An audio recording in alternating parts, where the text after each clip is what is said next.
నిమ్మకాయలతో చింతపండుతో చారు చేయడం విన్నాం కానీ మామిడికాయలతో చారేంటి ఎలా ఉంటుందని నేను కూడా ట్రై చేశాను. చాలా బాగుంది. దీని కాంబినేషన్గా పప్పు ఉంటే ఇంకా టేస్టీగా ఉంటుంది. మీరు కూడా తప్పకుండా ట్రై చేయండి.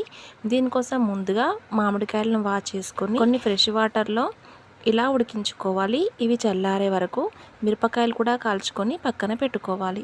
ఇప్పుడు పూర్తిగా చల్లారిన మామిడికాయలపై ఇలా పొట్టు తీసి కొన్ని వాటర్ యాడ్ చేసుకుంటూ ఇలా రసం తీసుకొని పక్కన పెట్టుకోవాలి. ఈ మామిడికాయ పులుసులో తరిగిన ఉల్లిపాయ ముక్కలు వేసి కాల్చిన మిరపకాయలు, కొన్ని వెల్లిపాయలు, కొద్దిగా జీలకర్ర, కొద్దిగా సాల్ట్ వేసుకొని ఇలా మెత్తగా మిక్సీ పట్టుకొని ఈ చారులో దీన్ని కలిపి కొద్దిగా కొత్తిమీర యాడ్ చేసుకొని తాలింపు వేసుకోవాలి. అంతే, టేస్టీ మామిడికాయ పులుసు. మామిడికాయలు పుల్లగా లేకపోతే నిమ్మకాయ రసం యాడ్ కూడా చేసుకోవచ్చు. మామిడికాయలు పుల్లగా లేకపోతే కొద్దిగా నిమ్మరసం యాడ్ చేసుకోవచ్చు. నిమ్మకాయలతో కూడా చారు ఉంటుందండి.